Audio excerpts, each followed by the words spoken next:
तुम्हें लगता है कि यह एक टीम बिल्डिंग पार्टी है? नहीं, ऐसा नहीं है। वे बाहरी दुनिया से होने वाले आक्रमण को रोकने की कोशिश कर रहे हैं। ये किस प्रकार का एलियन आक्रमण है?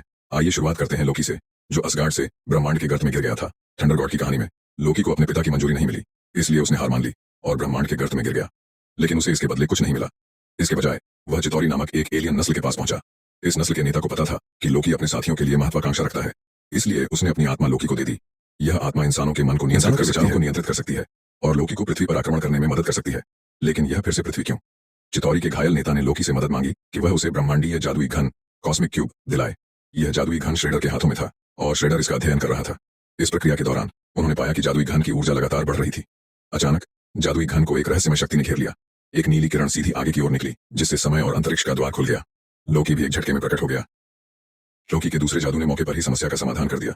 एडीसी की 8वीं टीम, जो मेली के लिए स्वाभाविक रूप से एक हत्यारे, लोकी के लिए प्रतिद्वंद्वी नहीं थी। फिर लोकी ने जादुई घन के साथ खुद को ढक लिया, जिसमें डॉ एरिक भी शामिल थे। एडीसी के नेता ने जादुई घन के साथ भागने की योजना बनाई, लेकिन वह श्रेडर द्वारा मारा गया। फिर लोकी ने ब्रह्मांडीय जादुई घन ले लिया और हर कोई भयभीत हो गया। रास्ते में उन्होंने पीछा करने वालों को मार डाला। फ्राइड ने एक हेलीकॉप्टर लिया और उन्हें मारने के लिए पीछा किया। लोकी ने जादुई घन उठाया और विमान को नीचे गिरा दिया। फ्राइड ने समय पर विमान से कूदकर देखा कि लोकी जादुई घन ले गया। फ्राइड ने महसूस किया कि इस बार वह बड़ी मुसीबत में पड़ सकता है। रिवेंज ऑफ द लायंस की योजना भी शुरू हुई। कॉर्सियर ने पहले श्रेडर को ढूंढा। इस समय वह 3 झांझा के साथ लड़ रहा था। इस प्रक्रिया में उसे कॉर्सियर से बहुत सारे फोन कॉल आए।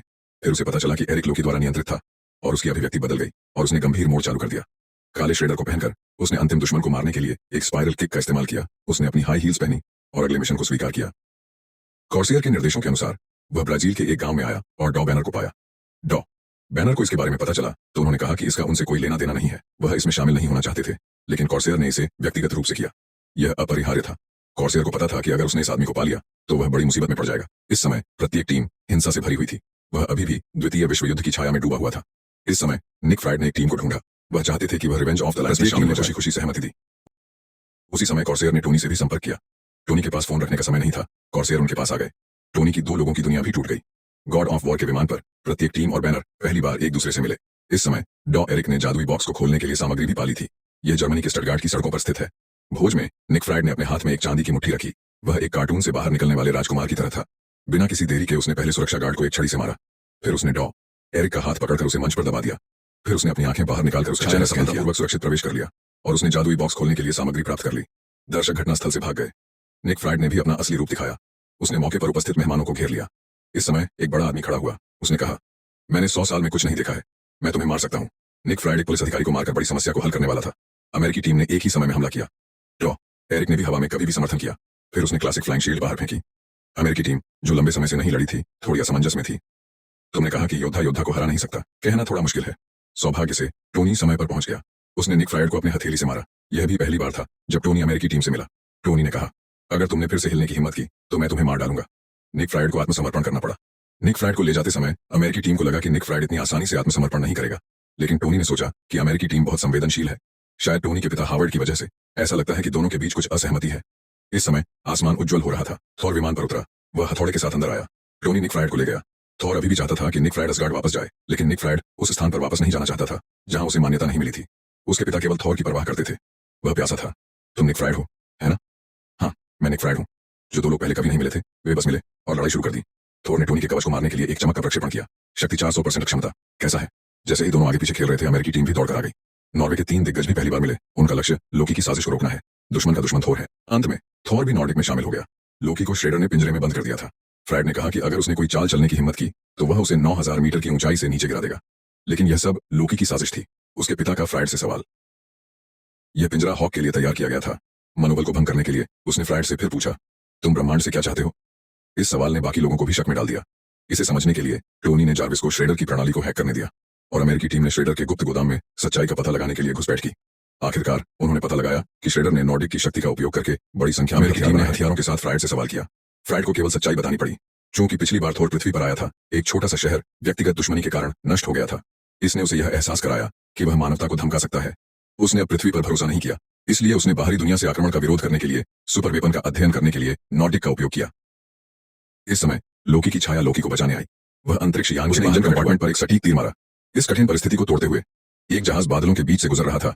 रिवेंज अलायंस मिलने के लिए आया। छाया ने जहाज को श्रेडर के अंतरिक्ष यान में शूट कर दिया और जहाज पर माइक्रो आकार का बम विस्फोट किया। इंजन 3 नष्ट हो गया और बिजली खो गई। आग ने अंतरिक्ष यान में लोगों को बिखेर दिया। अंतरिक्ष यान आपात स्थिति में था। अमेरिकी टीम और थॉर इंजन 3 की जांच करने के लिए दौड़े और श्रेडर और दाना एक साथ उड़ा दिए गए।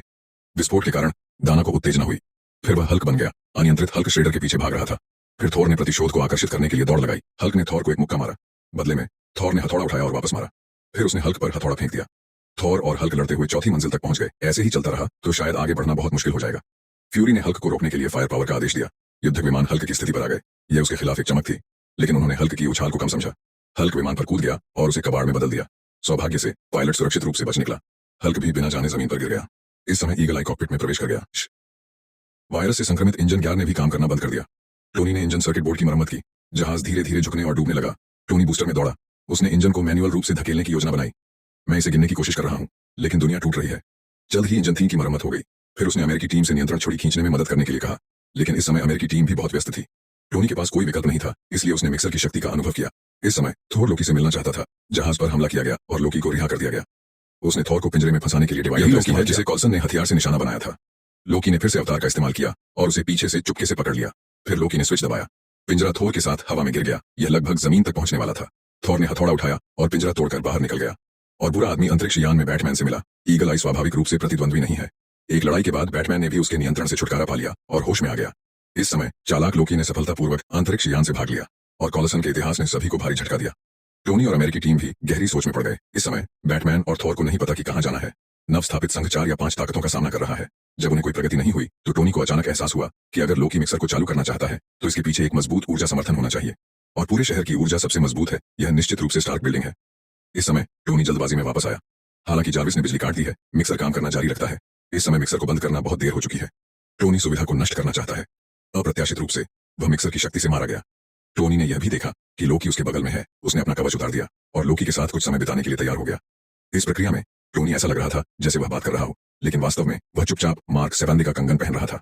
लोकी टोनी को नियंत्रित करना चाहता था, लेकिन अजीब पल आ गया। फिर लोकी ने टोनी को पकड़ लिया और उसे इमारत से बाहर धकेल दिया। गिरने की प्रक्रिया में मार्क 7 ने लोकी के पीछे से तोड़ दिया और टोनी का पीछा किया। इस सुंदर रूपांतरण को आप कितने अंक देंगे? कमेंट सेक्शन में टिप्पणी छोड़ने के लिए आपका स्वागत है। यह लगभग जमीन तक पहुंचने वाला है। टोनी छत पर वापस आ गया तो स्वप्न अब भी शुरू हुआ है। मिक्सर की शक्ति पूरी है। एक विशाल नीली रोशनी सीधे आकाश की ओर दौड़ी। समय और स्थान का द्वार फिर से खुल गया। लंबे समय से प्रतीक्षित किकारी सेना बाढ़ की तरह चल पड़ी। टोनी ने तुरंत युद्ध मोड चालू कर दिया। हालांकि टोनी संघर्ष कर रहा है, लेकिन दुश्मनों की संख्या बढ़ती जा रही है, जिससे शहर में अराजकता फैल रही है। भीड़ इधर उधर भाग रही है। पूरा शहर युद्ध के मैदान में बदल गया है। इस समय थॉर भी लोकी से लड़ने के लिए पहुंच गया। Thor Thor Thor. फ्लोरा और बार्टन द्वारा संचालित विमान टोनी की लड़ाई से मेल नहीं खा रहा था। Thor Thor. फिर वह थॉर को समर्थन देने के लिए मुड़ा, लेकिन उसे लोकी की तोप से मारा गया। आखिरकार वह न्यूयॉर्क की सड़कों पर अभी भी लोकी को प्यार से समझाने की कोशिश कर रहा था, लेकिन लोकी ने थॉर को छुरा मारा। फिर थॉर ने उसे मारा। थॉर ने भी थॉर को बचाने की कोशिश नहीं की, बल्कि वह घबराकर भाग गया। अमेरिकी सेना की 3 टीमें भी सड़कों पर पहुंच गईं। नतीजतन किकारी का सुनहरी मछली जैसा जहाज आकाश से गिरा। जहाज को कई छोटे सैनिकों द्वारा ले जाया गया। तीनों तुरंत युद्ध में शामिल हो गए। हॉकाई ने नायकों को बचाने की जिम्मेदारी ली और फोगाई ने किए गए नुकसान की जिम्मेदारी संभाली। अमेरिकी टीम ने स्थानीय पुलिस को खोजने का फैसला किया। थॉर्न ने भी सफलतापूर्वक अंतरिक्ष यान की नाराजगी को आकर्षित किया। थॉर्न ने बिजली छोड़ी और घटनास्थल पर पहुंच गए। इस समय बांदा एक मोटरसाइकिल पर सवार था, हालांकि वह एक बंदूक पकड़े हुए था। पहले पीढ़ी के एवेंजर्स के 6 नायक सभी इकट्ठा हो गए हैं। ये उनका स्वागत करने के लिए एक सदी पुराना युद्ध होने वाला है। हल्क कितना मजबूत है? टोनी अंतरिक्ष यान को बैनर की ओर ले जाता है। बैनर यादृच्छिक रूप से हल्क में बदल जाता है।